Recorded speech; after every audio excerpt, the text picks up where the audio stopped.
Здравствуйте, друзья! Всегда мечтала побывать в настоящем питомнике фуксии. Вот сегодня моя мечта осуществилась. Мы приехали в питомник Fuchsias de Nachtwaker на севере Бельгии. Питомнику около 25 лет. Когда-то все начиналось для его владельца как хобби, а сейчас это большое семейное дело. Несмотря на занятость, господин Гирт любезно уделил нам время и показал свое хозяйство. Сейчас я покажу вам мою старейшую фуксию. Ей 37 лет. Роскошная, на табличке написано, что это Импрессо в Пруссии. Да, точно, Импрессо в Пруссии. Знаете этот сорт? У меня он есть. И как он? Зимостойк в вашей климатической зоне? Пробовали его выращивать в саду? Да, конечно, и даже пробовала оставлять его на зиму, но, к сожалению, он у меня погиб, не получилось. Если у вас есть снег, то это отличная защита от холода. В том и проблема, что в последние годы у нас бесснежное начало зимы. Да, понимаю. Тогда, конечно, все погибнет. Здесь, в Бельгии, мы выращиваем фуксии все лето в саду, а в конце осени заносим их в теплицы.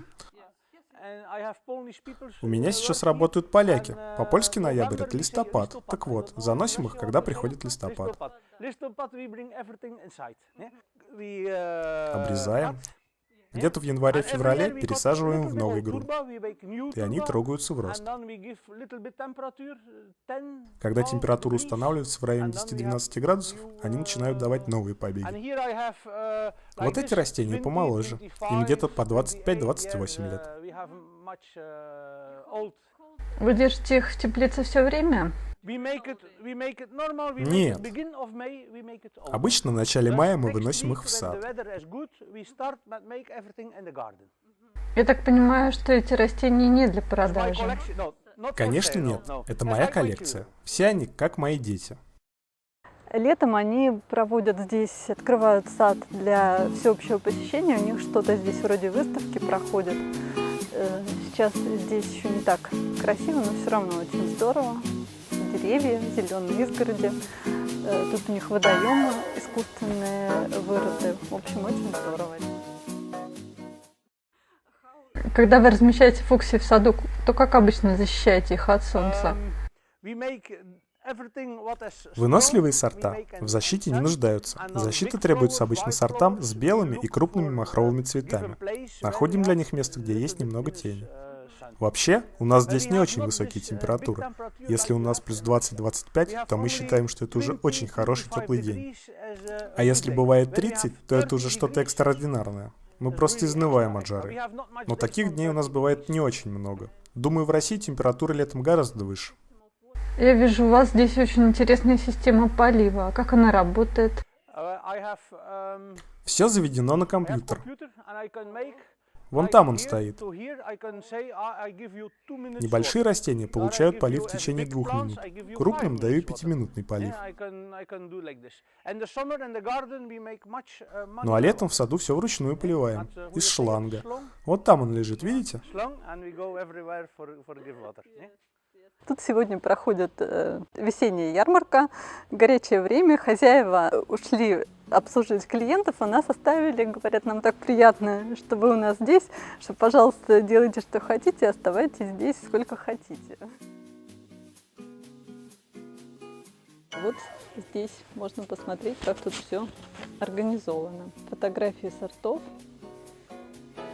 и под каждой фотографии в линейку поставлены горшочки с фуксией этого сорта. Вот такие здесь есть эти теги. Можно выбирать любое растение и в корзинку складывать. Растения здесь представлены буквально всех размеров и калибров. Обратите внимание, цена за растение в горшочке размером 10 на 10 сантиметров 2 евро. При покупке более 10 штук цена 1,5 евро. Крупные цветущие растения, конечно, стоят существенно дороже. Все молодые растения стоят на массивных бетонных столах. Они накрыты полипропиленом, а под ними что-то вроде войлока. Очень похоже на влагоудерживающий мат. И он, в принципе, влажный. Здесь стоят большие пирамиды. Их еще называют колонны. это чекерборд. Вот посмотрите, в одном горшке получается 4 таких высоких растения. А тут вот такие подвесные карманы. Каждое растение сидит в своем гнездышке. Здесь они еще маленькие, но со временем нарастят зеленую массу, и мешок не будет виден. Здесь выращиваются цветочные композиции из разных растений, потому что, конечно, в питомнике не только фуксии, но и другие цветы. Управляется со всем этим большим хозяйством всего 5 человек. Здесь порядка 350 различных сортов. Это все материнские растения. В каждом горшке свое. Мы применяем систему, которая позволяет давать им столько влаги, сколько нужно. Есть кусты, которые пьют очень много. Есть те, которым нужно гораздо меньше воды. Видите под каждым горшком резервуар? Здесь мелкий дренаж и вода. Если растению не нужна влага, оно просто ее не потребляет. Видите, весь дренаж пронизан корнями. Они еще и хорошо дышат при такой системе. Все эти растения наверху также находятся в двойных горшках. Между ними есть пространство для дренажа и для воды. Да, я читала об этой системе на вашем сайте. У вас это называется полугидрокультура. Да, совершенно верно. Полугидрокультура.